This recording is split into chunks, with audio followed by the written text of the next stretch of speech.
Saya Dinda, saya akan menjelaskan tentang mitokondria, fungsi, siklus hidup mitokondria, DNA mitokondria, dan struktur pada mitokondria. Seperti yang sudah kita ketahui bahwa mitokondria itu adalah organel dengan membran ganda yang ditemukan pada sebagian besar organisme eukariotik. Mitokondria menghasilkan sebagian besar suplai adenosine trifosfat pada sel yang digunakan sebagai sumber energi kimia. Oleh karena itu, mitokondria disebut sebagai pembangkit tenaga pada sel. Ukuran dan strukturnya sangat bervariasi. Mitokondria tidak dapat dilihat secara langsung kecuali diberi warna secara khusus. Selain sebagai memasok energi sel, mitokondria juga terlibat dalam tugas-tugas seperti sel, diferensi sel, kematian sel, serta menjaga pengaturan dalam siklus sel dan reproduksi pada sel. Beberapa sel organisme multiseluler tidak memiliki mitokondria, misalnya sel darah merah mamalia yang telah matang.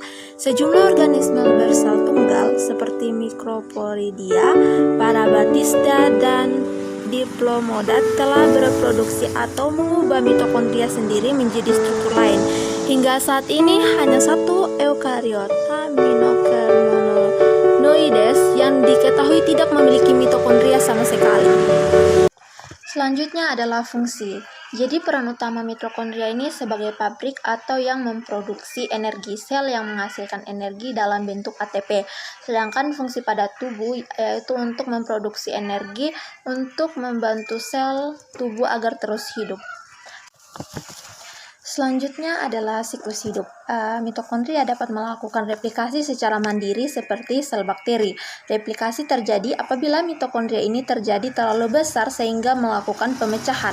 Sebelum mitokondria bereplikasi, terjadi proses DNA terlebih dahulu. Proses ini dimulai dari pembelahan sel pada bagian dalam dan diikuti pembelahan sel pada bagian luar.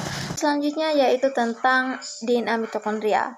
Mitokondria memiliki DNA tersendiri yang dikenal dengan mcDNA atau dalam bahasa Inggris mitochondrial DNA. mcDNA berpilin ganda sekuler yang tidak melindungi membran atau prokariotik karena memiliki ciri seperti DNA bakteri. Berkembangnya teori yang cukup luas dianut yang mengatakan bahwa mitokondria dulu merupakan makhluk hidup independen yang kemudian bersimbiosis dengan organisme eukariotik. Teori ini dikenal dengan teori endosimbion. Pada makhluk tingkat, DNA mitokondria yang diturunkan kepada anaknya hanya berasal dari betina saja atau mitokondria sel telur. Mitokondria jantan tidak ikut masuk ke dalam sel telur.